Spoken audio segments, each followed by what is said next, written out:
Ne oldu? Bana bir.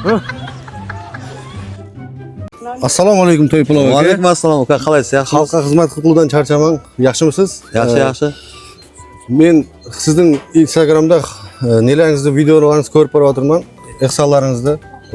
Men ham beracaqsizmi? taklif, nima taklif berasiz? Menga men sana taklif beraman. Bo'lsa xalqima bo'lsin. Xalqqa bo'lsin.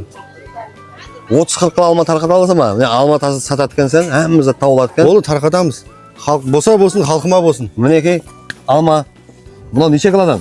1 kilodan solingan. Bulardan 40 kilo alma tarqatasan, bo'lsa xalqimizni yer qavat kelinlari, qizlar bo'lsa kelib olib ketaversa, besplatniy ertan soat 9 dan boshlab obedgacha beradi. Yana ichida bir stiker qo'yibdi.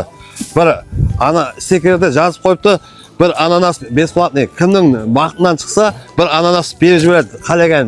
Ha, 40 kilo alma tarqatasan, besplatniy, bepul. Besplatniy. Pulsiz hamma. Va'da-va'dami? Va'da. Bo'ldi.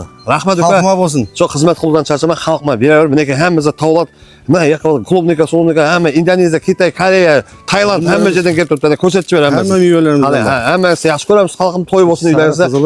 Hamisha shunday yaxshi kunlarda xizmat qiluvdan charchama uka islam. Bas. Bo'ldi, rahmat. Bo'lsin, xalqqa bo'lsin, kelaver, yerdan azan 9 dan obedgacha shu 40 kilo olma taqdirda shu yigit va'da etdi, Xudoyim rahmat. Shu kelinlaringiz, qizlaringizga qavat bo'lsa da, o'z kelib olib ketaverasizlar.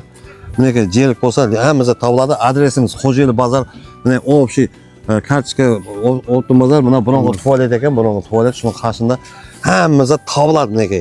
Qaragan zatlaringiz olaverasiz. Kelaverasiz, hamma kelaverasiz. Ham optim arzon bahada. Sabatlar ham o'rab berayotgan, hamma komplekt to'ylarga da sabatlar, kelin sabatlardan ishlab berasizmi? Ha, to'ylarga sabatladim.